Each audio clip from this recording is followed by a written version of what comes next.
You are very welcome. Says, thank you for speaking out. I am a cult survivor and I know how hard it is to leave a cult.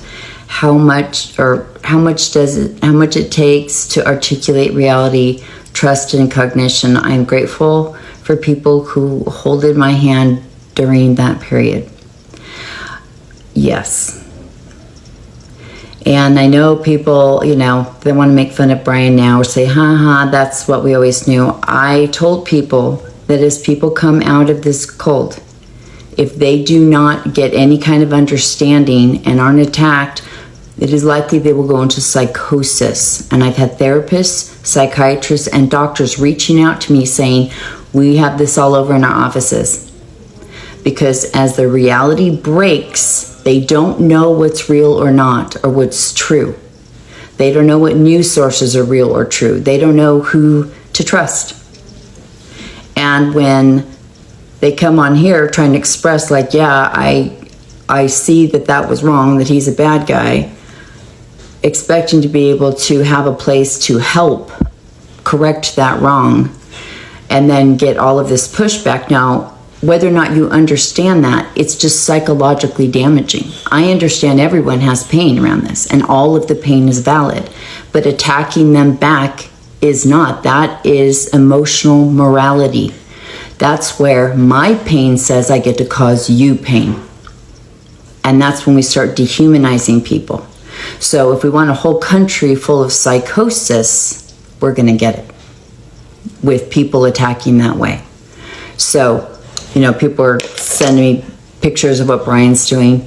Yeah, I had hoped in the first couple of days it went pretty well, but when people kept saying, we want policy, revolutions are not about policy at all. When you work with allies, strategic allies, there is no policy, there is a goal. And the goal is to stop something from happening or to overthrow something that's causing people harm. There's no policy involved. And we kept trying to say, it wasn't even like, well, we don't want to support you. Like, he's pro-human rights. He's pro all the stuff. He's like, but that's not what this is about. It's about everyone that wants to join in on this goal. Let's go. We got to go. We're running out of time. This is getting dangerous. He talks to people on the right. He knows that's on the right. And he kept telling me, this is dangerous. This is dangerous. We're running out of time. But people wanted what they wanted, just like before Kamala. Like, no, I want Kamala to be this way. I want her to say these things. She's doing too much this, not enough this. So now we have what we have. Same. And people keep saying like, well, why don't you give us grace?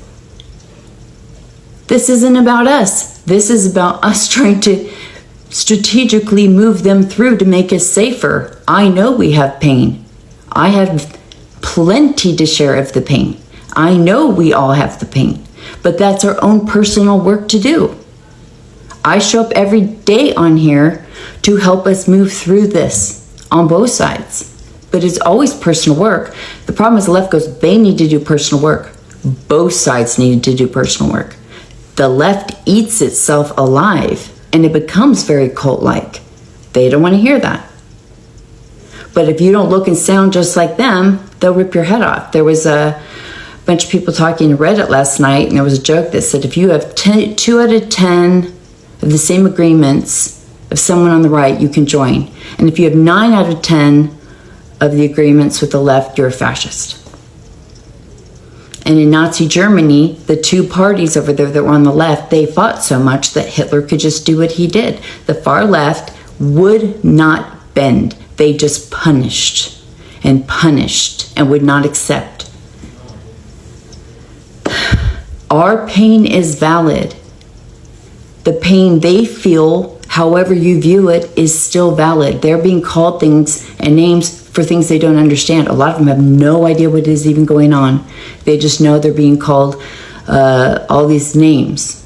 They don't even necessarily know why. If I had gotten called those names when I was still in there, I would have no idea what was going on, but I would have been pissed and I would have been angry and I wouldn't have trusted people over here. Luckily, someone that knew I was Mormon, who was in the gay community, showed me a kindness that I had never experienced before.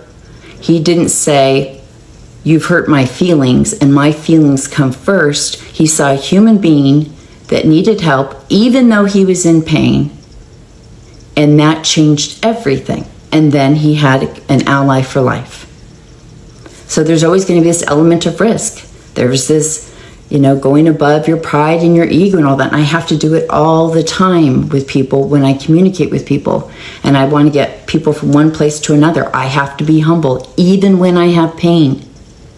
I have to be willing to overlook some of those things so I can have a better conversation down the road. People that say, like, we want to talk policy with an enemy? You're not going to get anywhere. Go through something tough together, and you're going to see each other differently, and you could probably have a lot better conversation. Being humble and letting them work some stuff out and not having to shove all that in their face, because they can't help it either. They just woke up from a cult, which is full of coercion and manipulation, and people are talking like, no, they had a choice. No choice in that. None. No one ever chose to be in a cult. Ever. That's never happened. And the brain at some point starts to realize there's a problem, and if they're lucky, it'll break them out of it. But it takes time to get out, and just as you said, kindness is usually what works people through. And I wish a lot more people that have left cults would share that, because there's no one on here that's going to go, being bullied, screamed at, told I'm shady, they don't trust me, I did it to myself, I'm a piece of shit, helped me get out. It usually just sends them back in or into a psychosis.